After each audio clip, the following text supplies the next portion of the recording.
जय जगन्नाथ नमस्कार। चलतु देखा आज रेसिपी। आज मु आपण मानक देखेबी मसला दिया टेस्टी लाउ तरकारी रेसिपी।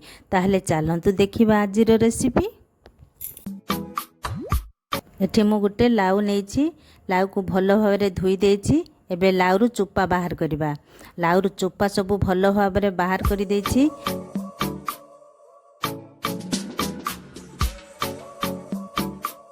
एवं लाउ को 3 खंड करी काटी देछि। वर्तमान लाउ को गोटे ग्रेटर साहाय्य 3 खंड लाउ को ग्रेट कर दबा।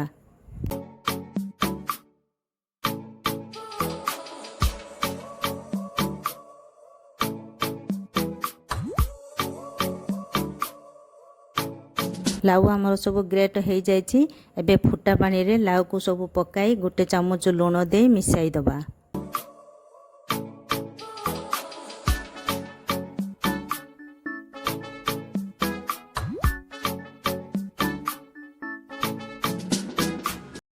आउ संगे संगे लाउ को छणा साहाय्य छाणी पानी रू बाहर कर दबा।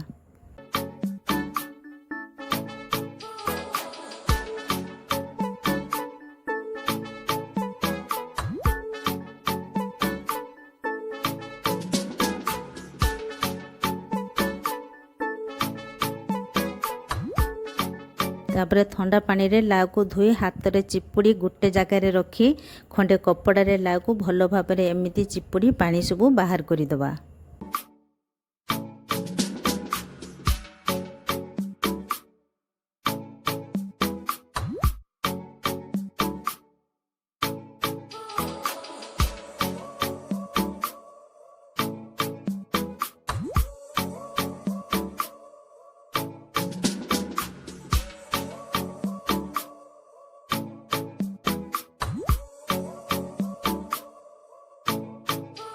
यापर गरम कड़ाई रे गोटे कप बेसन को भाजिबा। बेसन भाजी सारिबा परे सेई कड़ाई रे गोटे चामच तेल दे मसला को भाजिबा। मसला रे मु नेछि खंडे अदा, 4 कुला रसुण, 2टा पियाज, गोटे अलैच, गोटे गुजराती, 4 रु 5टा लवंग, खंडे दालचीनी, तेजपत्र, 2टा टमाटो, 9 रु 10टा काजू आउ लूण गोटे टीस्पून पकाई सबको मिसाई किछि समय पाई ढांकी छाड़ी दबा।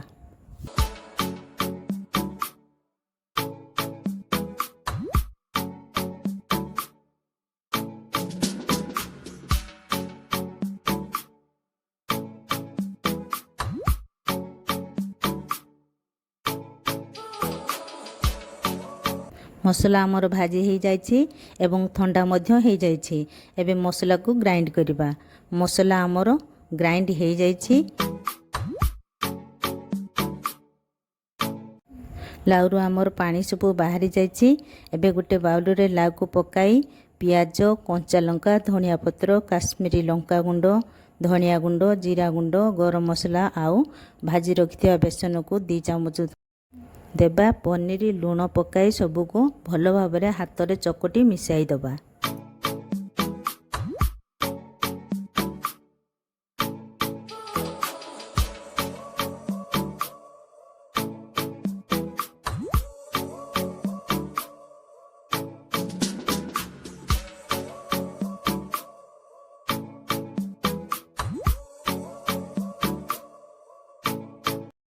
आउ मसला आमर भल भाव मिसी जाइछि एवं गोटे डो मध्य प्रस्तुत हो जाइछि। सेही डो रो छोट छोट गोला नहीं बॉल प्रस्तुत करिबा।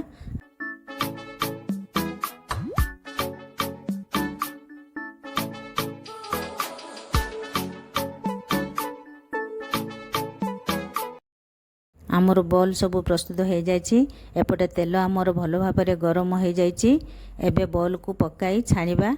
गैस को लो करी 2 रु 3 मिनिट पाई बॉल पकाई बाहर कर दबा।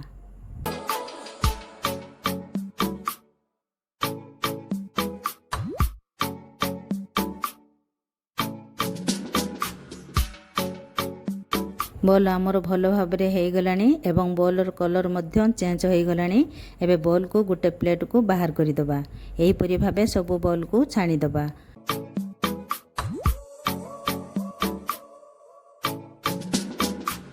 कड़े आमर गरम हो जाइए कड़े 2 ରୁ 3 ଚାମଚ सोरिष तेल देबा तेल आमर गरम हो जाइए एबे जीरा गोटे चामच दबा जीरा आमर फुटिगलानी एबे गैस को लो करी गोटे चामच हलदी गुंड गोटे चामच काश्मीरी लंका गुंड दे भल भाव में मिसाई दबा।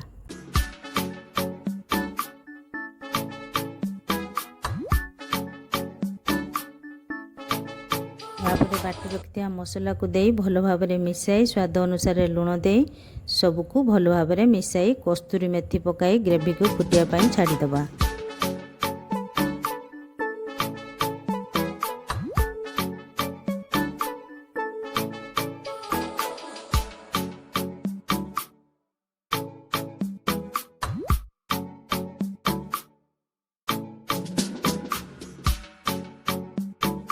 ग्रेवी आमर भल भाव में फुटिगला एबे छाणी रखिया बॉल को सब पकाई सांगरे गरम मसला दे किछि समय पई ढांकी छाड़ीदबा।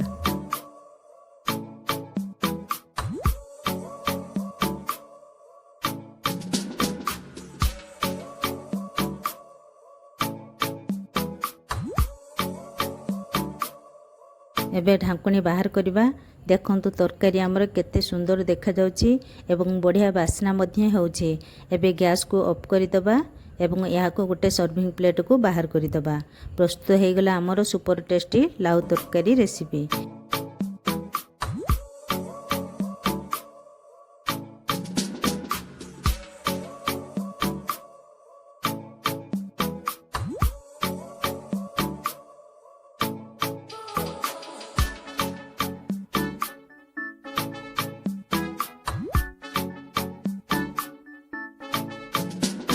प्रस्तुत हो गला आमर सुपर टेस्टी लाउ कोफ्ता रेसिपी। यहाँ को घरे थरे निश्चित प्रस्तुत करंतु एवं केमिति लागिला मते कमेंट करी जणांतु। जदि मो रेसिपी आपण मानको भलो लागुथाय ताले मो वीडियो को लाइक शेयर करंतु एवं मो चैनल को सब्सक्राइब करंतु। धन्यवाद।